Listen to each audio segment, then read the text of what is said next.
तो हाँ जी, देखो जी, आपका नाम है सुमन और ये आपकी जन्म कुंडली का चार्ट है। कुंडली आपकी बनी है मीन लगन की। राशि आपकी है वृश्चिक। अगर कुंडली की बात करूं, कुछ ग्रह तो बहुत अच्छे हैं, कुछ ग्रह आपके बहुत ज़्यादा खराब भी हैं, जो कि पूरा विस्तार से समझाऊंगा।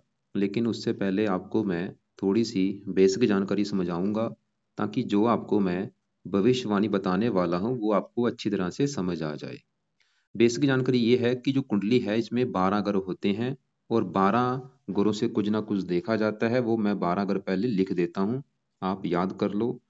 ये है, देखो जी, आपका पहला ग्रह, आप याद कर लो। ये दूसरा ग्रह, तीसरा ग्रह, ये चौथा, पांचवा, छठा ग्रह, सातवां, आठवां, नौवां, 10वां, 11वां और ये 12वां ग्रह। ये जो 12 ग्रह मैंने लिखी है, इन 12 ग्रहों से कुछ ना कुछ देखा जाएगा। जैसे कि पहले घर से देखा जाएगा कि आपका शरीर कैसा होगा, हेल्थ कैसी होगी, स्वभाव कैसा होगा, रंग रूप कैसा होगा, पहले घर से देखेंगे। दूसरा घर आपके है धन जोड़ने का घर। तीसरा घर छोटे भाई बहनों का है। चौथा घर आपकी माता, मकान, वाहन का। पांचवा घर बच्चों का। छठा घर शत्रु रोग कर्जे का है। सातवां घर है आपकी पत्नी का घर। आठवें घर से आपकी उम्र देखी जाएगी। नौवें घर से भाग्य है। 10वां घर काम काज का है। 11वां घर है लाभ, बड़े भाई बहन। और 12वें घर से आपके खर्चे देखेंगे। तो आपने देखो जी, दो बातें मेरी नोट करनी है। पहली बात, जो मैंने 12 घर बोले हैं वो याद कर लो। दूसरी बात, इन 12 घरों से क्या कुछ देखा देखा जाएगा वो याद कर लो। और अब आप ये देखो कि आपने देखना क्या है, आपका सवाल क्या है, वो घर देखो। जैसे कि अगर आपका मान लो सवाल है आपकी पत्नी को लेके, तो 12 घरों में जो पत्नी का घर है वो है ये 7वां घर। तो पत्नी के लिए 7वां घर देखेंगे। और 7वें घर में लिखा है 6, जो कि है कन्या राशि। मालक बना बुध। तो आपकी पत्नी के लिए हमें बुध को देखना पड़ेगा। ऐसे ही मान लो आपका सवाल है आपके छोटे भाई बहनों को लेके, तो तीसरा घर है आपके छोटे भाई बहनों का घर। और तीसरे घर में लिखा है 2, जो कि है वृष राशि। मालक बना शुक्र। तो छोटे भाई बहनों के लिए शुक्र को देखना पड़ेगा। ऐसे ही आपने जो भी कुछ देखना है, आपको वो घर देखना होगा। और घर का जो मालक बना है, वो मालक कौन बना है, कहाँ जाके बैठा है, वो आपने देखना है। अब देखो जी, मोटा मोटा आपको समझ आ चुका है। अब बात करते हैं भविष्यवाणी की। भविष्यवाणी में जैसे मैंने आपको भी बोला कि आपके कुछ ग्रह तो बहुत अच्छे हैं, कुछ ग्रह खराब हैं। आपका देखो जी ग्रह, जैसे कि जो खराब ग्रह है, मुझे वैसे 2-3 ग्रह ज़्यादा खराब लगे हैं। तो सबसे जो पहले नंबर पे आपका जो ग्रह खराब लगा है मुझे, वो है ये राहु। तो सबसे पहले हम राहु की बात करते हैं कि क्यों खराब है, क्या खराब फल देगा और कैसे सही करना है। राहु आपका यहाँ पे बैठा है 5वें घर में। जैसे कि मैंने आपको अभी क्या बोला था कि इन घरों से कुछ ना कुछ देखा जाएगा। तो ये जो 5वां घर है, 5वें घर से देखा जाएगा आपकी पढ़ाई के बारे में कि आप कितने पढ़े लिखे होंगे। 5वां घर आपकी बुद्धि का भी है, आप कितने बुद्धिमान होंगे। और 5वां घर है आपकी संतान का घर, कि आपकी संतान कैसी होगी। तो ये मेन 3 चीजें इस 5वें घर से देखेंगे। और आपको मैंने भी क्या बोला था कि आपने उस घर का मालिक देखना है। जैसे कि 7वें घर का मालिक बुध था, तीसरे घर का मालिक शुक्र है। ऐसे जो 5वां घर है, इस घर में देखो जी एक नंबर लिखा जो कि 4 है। 4 है कर्क राशि, तो मालिक कौन बना, चंद्रमा। तो 5वें घर के मालिक हमें चंद्रमा को देखना पड़ेगा, आपके बच्चों के लिए, आपकी पढ़ाई के लिए और आपकी बुद्धि के लिए। और चंद्रमा के अलावा 5वें घर में राहु है, राहु को भी देखेंगे। तो पहले हम राहु की बात करते हैं। तो राहु आपको देखो जी समझ आ चुका कि वो आपका बैठा है 5वें घर में। और 5वां घर है चंद्रमा का घर। तो राहु जो चंद्रमा के घर में बैठा है, ये राहु चंद्रमा का है दुश्मन। आपको मैं एग्जाम्पल समझाता हूँ। आपका देखो जी मान लो घर है, आपका नाम क्या है, सुवन। आपका अभी कोई ना कोई घर तो होगा, और आपके घर में आपका कोई दुश्मन आ जाए, जिसको आप दुश्मन मानते हैं, वो अगर आपके घर में आ जाएगा, क्या होगा, आपके घर का वो नुकसान कर देगा। जो दुश्मन है उसका भाई क्या भरोसा, घर में आपका टीवी तोड़ दे, फ्रिज तोड़ दे। वो काम यहाँ पे राहु करेगा। राहु कहाँ बैठा है, 5वें घर में। चंद्रमा का घर है, चंद्रमा इसका है दुश्मन। तो राहु आपके 5वें घर का कर देगा सत्यानाश। और 5वां घर किसका है, संतान का। तो राहु का जो पहला बुरा फल है वो आपको संतान को लेके दिक्कतें पैदा करेगा। वो दिक्कतें क्या होंगी, ये देखो जी, मुझे कन्फर्म नहीं है पूरी तरह से, लेकिन दिक्कतें आपको संतान को लेके आएंगी, ये पक्का कन्फर्म है। क्या दिक्कतें आएंगी, जहाँ तो आपकी जो संतान है वो देरी से होगी। मतलब जैसे आज आपका विवाह हो गया, आपके 3-4 साल हो रहे हैं, संतान ही नहीं पैदा हो रही। जब मान लो आपको संतान होती हुई आपके कन्या ज्यादा पैदा होगी, पुत्र नहीं होगा, ये तो कन्फर्म है। आपके कन्या ज्यादा पैदा होगी, ये पक्का कन्फर्म है। पुत्र आपके जहाँ तो होगा नहीं, या होगा बहुत ज्यादा देरी से होगा। और आपकी जो संतान है ऑपरेशन के द्वारा होगी, या आपकी जो संतान है वो जैसे कि बीमार होगी या उससे आपकी बनेगी नहीं, मतलब राहु संतान को लेकर दिक्कतें पैदा करेगा। ये राहु पक्का कन्फर्म है। इसके अलावा देखो जी, और भी संतान संबंधी और भी कोई दिक्कत आ सकती है। और गर्भपात, हाँ गर्भपात जरूर होगा आपकी पत्नी का, एक दो बार गर्भपात भी करा देगा। इसके अलावा पांचवा घर है आपकी पढ़ाई का घर, ये आपकी पढ़ाई में दिक्कतें पैदा करेगा, आपकी पढ़ाई में विघ्न डाल देगा। पांचवा घर बुद्धि का, आपकी बुद्धि को भ्रमित कर देगा। और राहु की तीन दृष्टियां, पांचवी दृष्टि पड़ेगी नौवें घर के ऊपर, यहाँ पे नीच राशि से नौवें घर की हानि कर देगा, भाग्य की हानि कर देगा, भाग्य साथ नहीं देगा। पहले घर को देगा, हेल्थ खराब कर देगा, पर्सनैलिटी खराब कर देगा, आमदन को लेकर दिक्कतें। अब जैसे कि जो मैंने बुरे फल बोले हैं, ये बुरे फल इसके ज्यादा आपको कब मिलेंगे, जब आपके ऊपर इसकी चलेगी दशा। ये नोट चीज कर लो, ये जो ग्रहों का बुरा फल है वो ज्यादा कब मिलेगा, जब इनकी चलती है दशा। तो दशा इसकी कब चलेगी आपको मैं दिखा देता हूँ। ये देखो जी, बड़ी दशा तो आगे जाके है कार्ड्स में 61 में लेके, वो तो चलो ठीक है, लेकिन छोटी दशा भी होती है जिसे कहते हैं अंतरदशा। वो कब आएगी, वो आएगी अभी आपकी राहु की चलेगी, ये 5 महीना 25 से लेगी अगले साल, 5 महीना 25 से लेके 28 तक। ये जो समय आपका होगा, ये समय आपका थोड़ा सा बुरा समय होगा, 5 महीना 25 से लेके 5 महीना 28 तक। इस समय आपको आएंगी बहुत सारी दिक्कतें। अगर उस समय आप संतान पैदा करेंगे, संतान को दिक्कतें आएंगी, संतान का बीमार होना, गर्भपात होना, ये जो समय होगा जो आपको मैंने अभी दिखाया है, इस समय संतान लेने में दिक्कतें आएंगी, और भी दिक्कतें आएंगी, हेल्थ खराब होगी। लेकिन आपके लिए एक थोड़ी सी अच्छी बात यह है कि राहु का बल यहाँ पे कम है, वो वृद्ध अवस्था में बैठा है, 29 डिग्री का बैठा है। पहली अच्छी बात तो ये निकली है। लेकिन फिर भी बुरे फल जो है, वो बुरे फल थोड़े से कम हो चुके हैं। लेकिन हमने क्या करना है, बुरे फलों को बिल्कुल इसके पावर बिल्कुल माइनस करनी है, जीरो। अब इसके उपाय लिखो। तो पहला जो उपाय है आपको, अभी मैं देखो जी काफी उपाय बताऊंगा, अगर आपको लाइफ में चेंज लाना है तो पाठ पूजा तो करनी पड़ेगी। तो पहला जो राहु का उपाय है कि आपने करना है राहु का दान, ताकि इसकी पावर बिल्कुल कम की जा सके।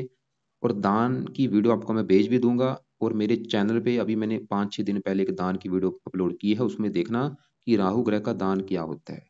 वैसे इसका एक दान है, सतनाजा होता है, जो कि आप रोजाना पंछियों को डाला करें। और ये सतनाजा भी कैसे डाला जाता है आपको मैं एक वीडियो अलग से भेज दूंगा, उसको देख लेना। तो राहु का दान, वैसे कई दान है, वो वीडियो देख लेना, लेकिन एक दान है सतनाजा जो कि बेस्ट है। तो सतनाजा अपने पंछियों को रोजाना डालना है राहु का मंत्र करते करते। और ये दान आप देखो जी, सतनाजे का जो है, चाहे तो आप रोजाना कर लिया करो या हफ्ते में 3-4 दिन। और कब तक दान करना है, लाइफ टाइम दान करना है। और खासकर राहु की जो दशा मैंने दिखाई है, ये जो दशा आपकी 25 से लेके 28 तक, इस समय दान तो आपने रोजाना करना है या हफ्ते में 3-4 दिन करना ही करना है राहु की दशा में। मतलब ये दान ज्यादा राहु की दशा में करना है, ताकि वो जो समय आपका हो, वो समय अच्छा जाए, बुरे समय उसमें समय आपको, उस समय आपको मतलब बुरे फल ना मिले। तो राहु का पहला उपाय क्या है कि राहु का दान हो गया। दूसरा उपाय आपने जो राहु का करना है, वो है राहु कवच का पाठ रात के समय पढ़ा करो। अभी जो शनिवार आएगा, इस समय शनिवार से ये पाठ पढ़ना शुरू कर दो, कम से कम एक पाठ, चाहे पढ़ लिया करो चाहे सुन लिया करो। तीसरा उपाय, आपने राहु स्रोत का पाठ पढ़ना है चाहे सुनना है, ये भी कम से कम एक पाठ। अब आपको मैंने क्या बोला, राहु का दान जो आप चाहे कल से शुरू कर दो। और कवच स्रोत के पाठ रात के समय पढ़ने हैं, अभी अभी शुरू कर दिए शनिवार से। और जब दशा इसकी आएगी, उस समय ये पाठ आप 2-3 पाठ पढ़ा करो, उस समय मतलब ज्यादा पढ़ने हैं। ये 3 उपाय तो अभी शुरू कर दो। एक चौथा उपाय है, वो आपने कब शुरू करना है, जब राहु की दशा चलेगी, जो कि अभी अगले साल से चलेगी, 5 महीने के बाद, 2025 में चलेगी, 5वें महीने के बाद। तो उस समय राहु के आपने एक मंत्रों की संख्या वो भी पूरी करनी है, जो कि है 18,000। ये उस समय करना, अभी चलो रहने दो, इसको पेंडिंग में कर दो अभी चाहे। तो ये राहु के 18,000 मंत्र कैसे किए जाते हैं आपको मैं एक वीडियो अलग से भेज दूंगा, उसको अब देख लेना। इसके अलावा देखो जी, आपको एक मैं और 25 उपाय वाली राहु की वीडियो भेजूंगा, उसमें लिख रखे हैं राहु के 25 उपाय क्या होते हैं। वो भी आप वीडियो एक बार देख लेना, उसमें से भी जो उपाय सही लगे वो भी आप किया करना, ताकि जो बुरा फल आपको ना मिले। मतलब राहु के उपाय करने से क्या फायदे होंगे, संतान संबंधी कोई दिक्कतें नहीं आएंगी, आपकी पढ़ाई में दिक्कतें नहीं आएंगी, आपको बुद्धि को भ्रमित नहीं करेगा, आपके भाग्य की हानि नहीं करेगा, आपकी हेल्थ खराब नहीं होगी। और भी बुरे फल जो हैं, जैसे कि पांचवा अगर शेयर सट्टा लॉटरी का भी है, अगर आप इनमें रुचि लेते हैं, उसमें भी आपको कोई दिक्कतें नहीं आएंगी। अब देखो जी, क्योंकि मैंने क्या बोला था कि पांचवा घर जो है ये किसका घर है, संतान का, पढ़ाई का और बुद्धि का। और मैंने आपको ये भी बोला था कि 5वें घर के मालिक चंद्रमा को भी देखना पड़ेगा इन चीजों के लिए, और राहु को भी देखना पड़ेगा। तो राहु को हम देख चुके हैं, वो तो इस घर की कर रहा है, हाँ नहीं भाई ठीक है। अब वारी है 5वें घर के मालिक चंद्रमा की, कि वो कैसा है। अगर वो अच्छा हुआ फिर तो ठीक है, लेकिन अगर वो भी खराब हुआ तो दिक्कतें बढ़ेंगी। तो 5वें घर के मालिक, अगर मैं चंद्रमा की बात करूं, वो कहाँ बैठा है, 9वें घर में। और ये 9वें घर से देखा जाता है भाग्य, आपका भाग्य कैसा होगा, आप धर्म को मानेंगे या नहीं, ये पिता का भी घर होता है, और भी काफ़ी चीज़ें हैं, विदेश यात्रा, काफ़ी मतलब नौवें घर से भाग्य है, धर्म, पिता, तीर्थ यात्रा, विदेश यात्रा, ये चीज़ें हम देखते हैं। और आपको मैंने फार्मूला क्या बताया था कि अगर ये चीज़ें देखनी है तो घर का मालिक देखना है। देखो नौवें ये चीज़ें नौवें घर से देखी जाएंगी कि आपका भाग्य कैसा होगा। और नौवें घर में क्या लिखा है? 8, जो कि है वृश्चिक राशि। मालक कौन बना? मंगल। तो इन चीज़ों के लिए हमें मंगल को भी देखना पड़ेगा, क्योंकि वो है नौवें घर का मालक। और मंगल के अलावा नौवें घर में आके चंद्रमा बैठा है, उसको भी देखेंगे। तो अभी हम चंद्रमा की अगर बात करें तो चंद्रमा आपका यहाँ पे नीच का बैठा है। जैसे राहु आपका क्यों खराब है? क्योंकि वो नीच का बैठा है। ऐसे ही चंद्रमा आपका क्यों खराब है? क्योंकि वो नौवें घर में यहाँ पे वृश्चिक राशि में नीच का बैठा है। बहुत नेगेटिव बात है, क्योंकि भाई जो ग्रह ये जो ग्रह होते हैं, अगर ये अपने घर में बैठे हैं अच्छे हैं, अपने दोस्त के घर में बैठे हैं अच्छे हैं, अपनी उच्च राशि में बैठे हैं अच्छे हैं, लेकिन अगर ये दुश्मन के घर में बैठे हैं खराब हैं, नीच के बैठे हैं तो खराब है। जैसे आपका राहु नीच का है, ऐसे ही चंद्रमा भी नीच का है, तो चंद्रमा भी आपका है खराब। 100 में से 60-70% तक खराब फल देगा। क्या खराब फल देगा? एक तो चंद्रमा आपके जिस घर का है मालक, किस घर का मालक है? 5वें घर का, संतान के घर का। चंद्रमा भी ये दिखा रहा है कि आपको भाई संतान को लेकर दिक्कतें आएंगी, पढ़ाई में दिक्कतें, बुद्धि को भ्रमित। और चंद्रमा नौवें घर की हानि कर देगा, जो जिससे देखा जाता है भाग्य। आपके भाग्य की हानि कर रहा है कि आपका भाग्य साथ नहीं देगा, आप धर्म को नहीं मानेंगे, पिता संबंधी दिक्कतें। और जिनका कारक है माता का कारक है, माता संबंधी भी कई बार दिक्कतें पैदा करता है, या तो माता का बीमार होना या माता से मनमुटाव होना। और मन का कारक आपको मानसिक चिंता बहुत ज्यादा देगा। कब देगा? जब भी इसकी कभी दशा से चलेगी, उस समय ये बुरे फल पड़ेंगे। मतलब जब भी इसकी कभी दशा आएगी, इसके जो बुरे फल है वो कई गुना बढ़ेंगे। और दशा कब आएगी? चली हुई है, देखो चंद्रमा की चल रही है अंतरदशा। 7वां महीना 22 है, फिलहाल अभी खत्म हो जाएगी, तीसरा महीना 24 में। मतलब ये जो चंद्रमा की दशा चल रही है, आप समझ लो आपका बुरा समय भी चल रहा है। इस समय आपको क्या दिक्कतें आएंगी? ये जो अभी मैंने दिक्कतें बोली हैं, चाहे पढ़ाई है, संतान है, बुद्धि है, भाग्य संबंधी दिक्कतें, मन को लेके। और पांचवा अगर देखो जी, प्रेम का भी होता है। अगर आप प्रेम प्रसंग में फंसे हैं तो आपको प्रेम प्रसंगों में भी धोखा होगा, दिक्कतें आएंगी। उसके दो कारण, 5वें घर में राहु बैठा वो, और 5वें घर का मालिक चंद्रमा वो नीच का बैठा है। तो प्रेम प्रसंगों में भी दिक्कतें आएंगी बड़े लेवल पे। अब सवाल की चंद्रमा के लिए क्या किया जाए, तो इसके भी आपको मैं एक दो उपाय बताता हूँ। और अभी जो मैं उपाय आपको बता रहा हूँ भाई, कुछ उपाय है सुबह के टाइम नोट कर लो, कुछ है रात के समय। अभी जो राहु के पाठ बोले हैं रात के समय करने हैं। दान तो चलो आप शाम को कर लिया करो, या दिन में जब भी कर सकते हैं दान। ऐसी जो चंद्रमा के उपाय हैं, तो चंद्रमा का भी पहला उपाय आपने जो करना है वो है, आप चंद्रमा का भी आपने करना है दान, जो कि हर सोमवार को किया करो। और ये भी दान जो है वो वीडियो आपको मैं भेज दूंगा, और आप मेरे चैनल पे भी देख सकते हैं कि चंद्रमा का दान क्या क्या होता है। तो चंद्रमा का दान आपने हर सोमवार को, सफेद रंग का वैसे दान होता है, जैसे दूध, चावल, चीनी, इनमें से कोई भी दान आप कर सकते हैं चंद्रमा का मंत्र करते करते, ताकि इसकी पावर कम की जा सके। और दूसरा उपाय, सुबह के टाइम आपने रोजाना चंद कवच का पाठ पढ़ना ही पढ़ना है, चाहे दुनिया इधर इधर इधर की इधर हो जाए, उधर उधर की उधर। ये पाठ आपने पढ़ना ही पढ़ना है, बहुत जरूरी है। ये आपकी रक्षा करेगा, आपके शरीर का जो कवच का काम करेगा। सुनने से भी लग रहा है कवच, मतलब शरीर का जो सुना भी होगा आपने, कवच होता है जो बन जाता है, वो कवच का काम करेगा।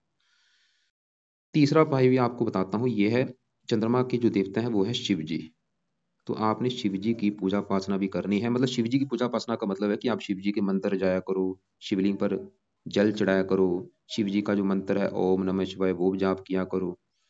और अगर आप शिव जी की पूजा उपासना करते हैं, चंद्रमा तो अच्छा होगा ही, राहु भी अच्छा हो जाएगा, राहु का भी बुरा फल आपको नहीं मिलेगा।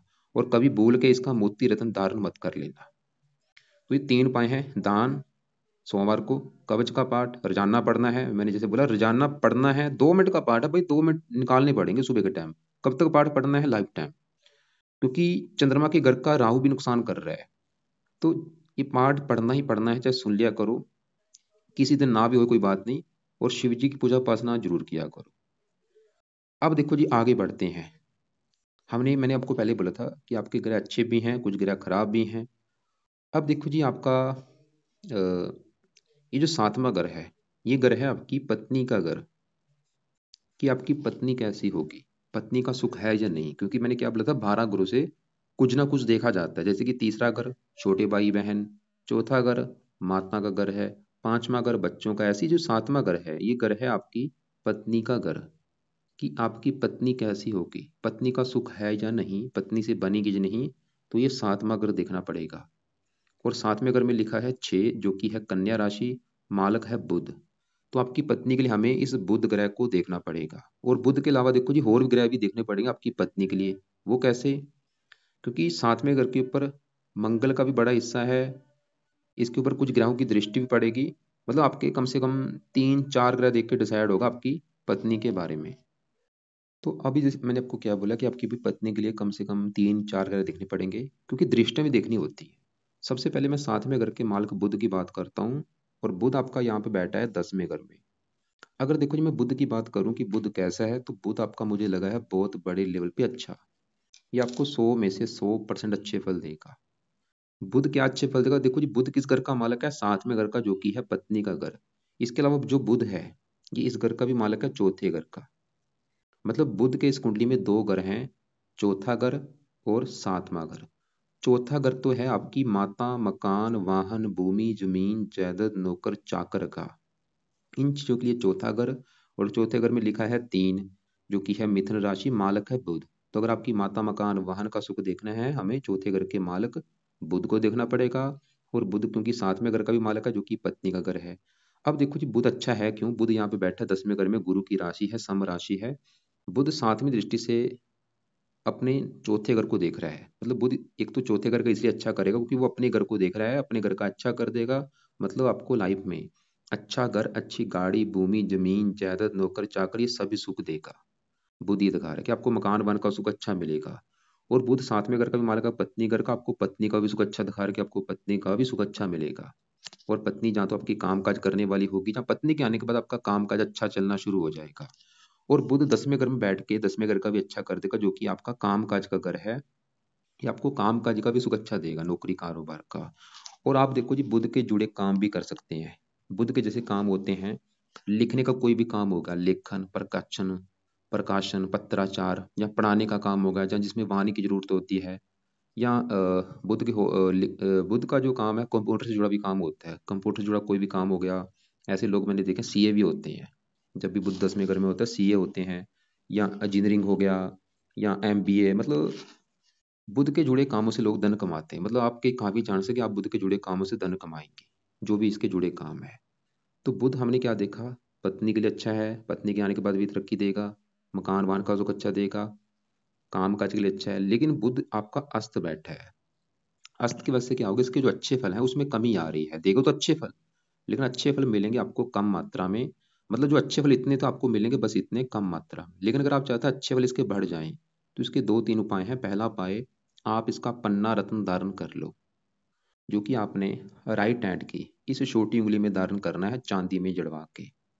ये रत्न आपने लेना है। अगर आपका वेट है 90 किलो, तो 9.25 रत्ती का पन्ना लेके उसको चांदी में जड़वा लेना।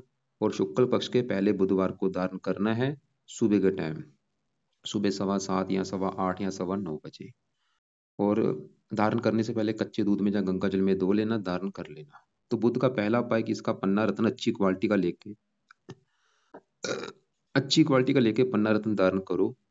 दूसरा उपाय, हरे कपड़े ज्यादा पहना करो। नीले कपड़े आपने बिल्कुल कम पहनने हैं। और सफेद कपड़े भी कम यूज किया करो। आपने देखो जी नीले, काले और सफेद, ये कपड़े कम यूज करने हैं। पीले कपड़े ज्यादा पहनो, हरे ज्यादा पहनो। तो बुध का एक और उपाय है, वैसे इसका मंत्र आप इसकी दशा में आप कर सकते हैं। अभी चलो रहने दो मंत्र, फिलहाल ये 2 उपाय जरूर कर लेना, रत्न धारण कर लेना, और इसका हरे कपड़े ज्यादा पहना करो।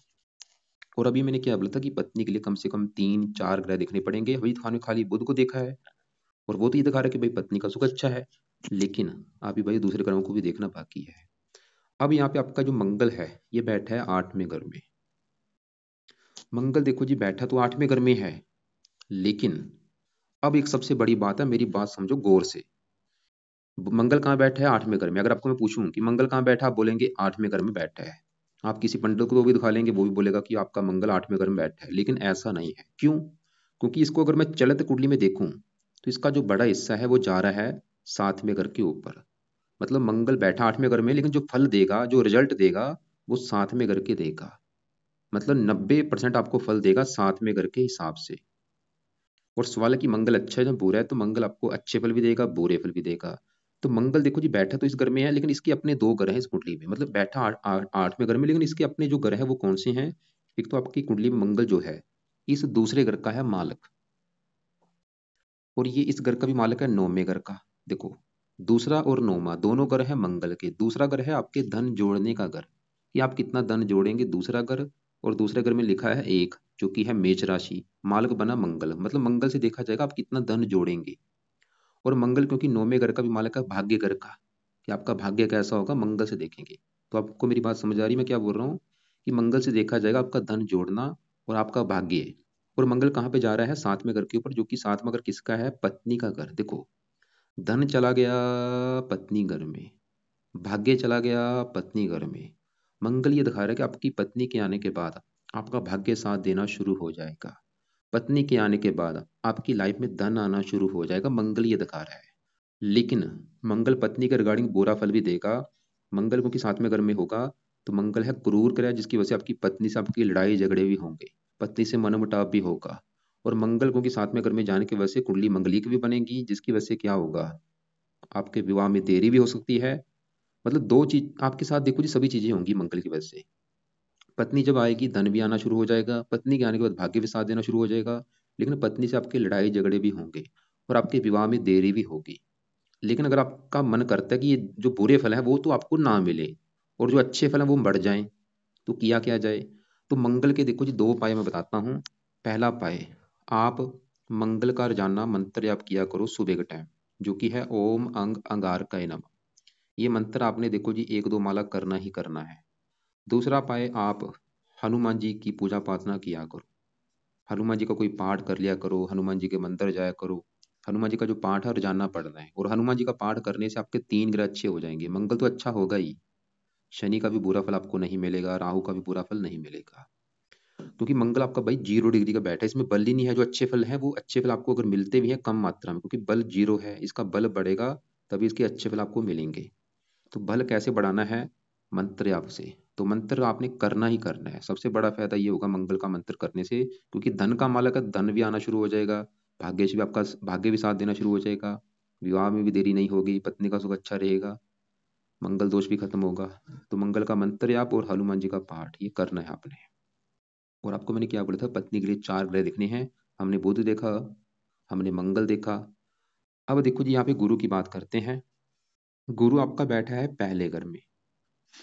और ये जो पहला घर है ये सबसे मेन घर होता है। पहला घर आपका है शरीर, सेहत, स्वभाव, रंग रूप, पर्सनैलिटी। अगर ये आपकी चीजें देखनी है तो पहले घर से। और पहले घर में लिखा है 12, जो क्योंकि मालक देखना होता है तो पहले घर का मालक देखना पड़ेगा। तो पहले घर में 12 लिखा, 12 है मीन राशि, मालक कौन बना है, गुरु। कहाँ बैठा है, इसी घर में बैठा है, जो कि बहुत बड़ी अच्छी बात है।